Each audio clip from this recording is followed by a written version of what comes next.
Bé Vova vào lớp 1.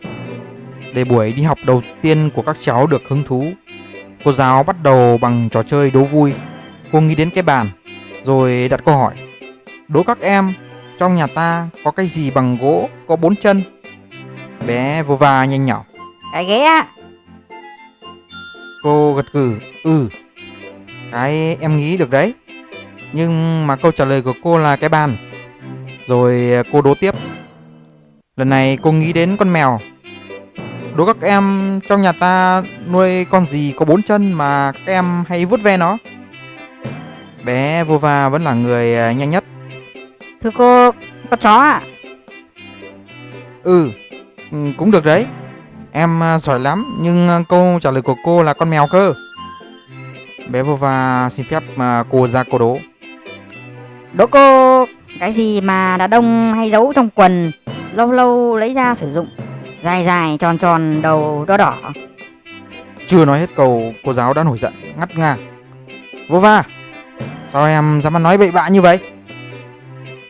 Bé Vova nước mắt lưng tròng thút thít trả lời: Cái mà cô nghĩ cũng được đấy, nhưng câu trả lời của em là những que diêm cơ.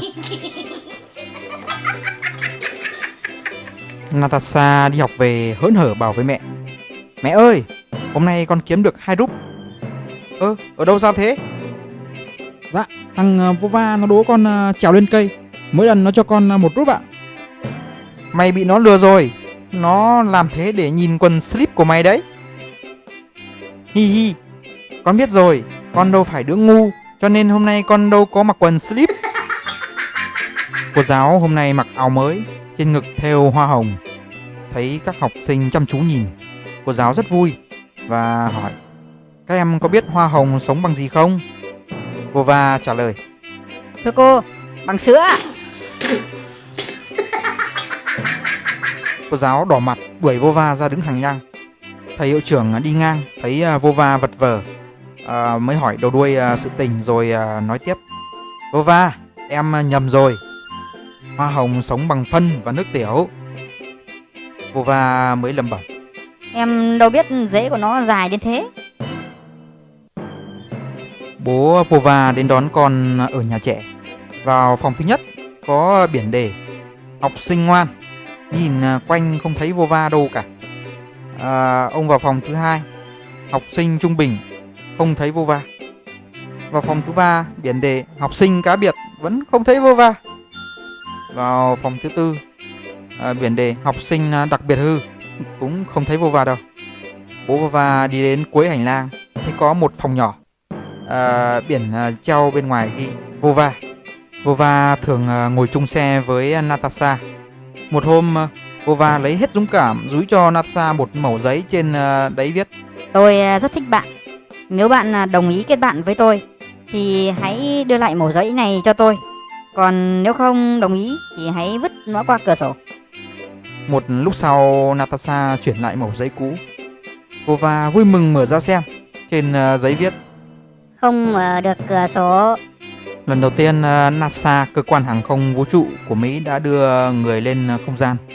Họ phát hiện rằng bút bi không thể viết được trong môi trường phi trọng lực. Để khắc phục vấn đề này, NASA đã thành lập một nhóm nghiên cứu sản xuất loại bút có thể dùng trong tình trạng không trọng lực, có thể viết ngược xuôi tùy ý trên hầu hết các bề mặt, làm việc bất kỳ ở nhiệt độ nào. Chương trình kéo dài 3 năm, ngốn mất một khoản ngân sách là 7 triệu USD. Trong khi đó, Vova là cậu bé người Nga đã chọn cách đơn giản, đánh bại mọi cách đó, là dùng bút chì, và được vinh danh cho cả nước Nga. Bài tập làm văn của Vova chỉ viết mỗi một dòng: Ôi, em yêu cô. Cô giáo đọc xong rồi viết lại: nhưng mà cô không thích trẻ con. Vova lại viết tiếp: Cô đừng lo, chúng ta sẽ phòng ngừa đàng hoàng chứ. Lớp học đang yên tĩnh. Đâu đó vang lên tiếng nói chuyện của lớp bên cạnh. Bỗng có một luồng gió nhẹ nhẹ hất tung váy cô giáo lên. Cuộc khẩu cung bắt đầu. Misa, váy cô vừa bay lên, em nhìn thấy gì? Thưa cô, em nhìn thấy bắp chân của cô ạ. Đuổi học một ngày. Maika, Váy của cô vừa bay lên em nhìn thấy gì? Thưa cô, em nhìn thấy đầu gối cô ạ. Đuổi học một tuần. Xa xa, váy của cô bay lên em nhìn thấy gì? Thưa cô, em nhìn thấy đùi cô ạ. Đuổi học một tháng.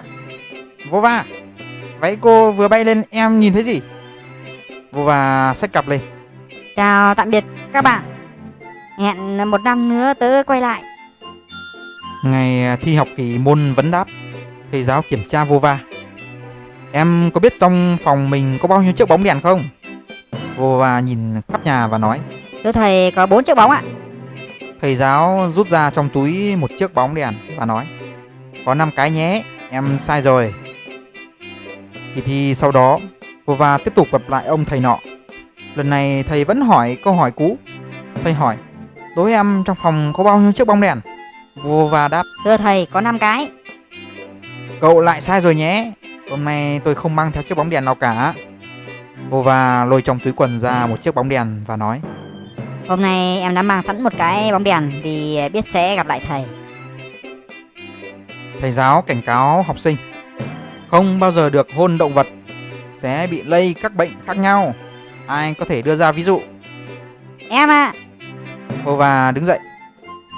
Cô em luôn hôn con vẹt của mình. Thì sao? Con vẹt phát điên lên ạ. Natasha, Anto và vô va ngồi nói chuyện. Natasha, Chú tớ là thầy giáo nên ai gặp cũng phải gọi thầy ơi. Anto, Chú tớ còn giỏi hơn. Chú tớ làm cha xứ, ai gặp cũng phải gọi cha ơi. vô va, Kém xa chú tớ.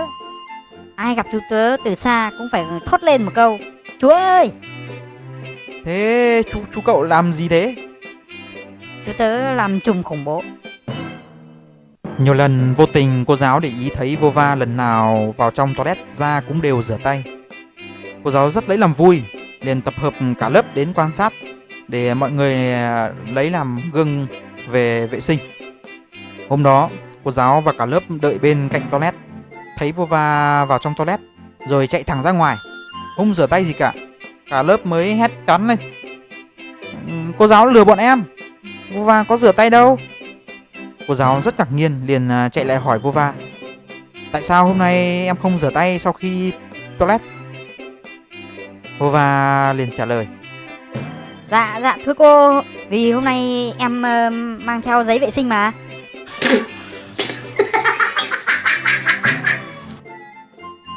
Vô va đang đi chơi thấy Nana đang dắt chó đi dạo, liền chạy lại và hỏi. Ô, em có con khỉ đẹp quá. Nana đáp, đây là con chó mà vô va. Vô va trả lời, Tớ đang nói chuyện với con chó này mà.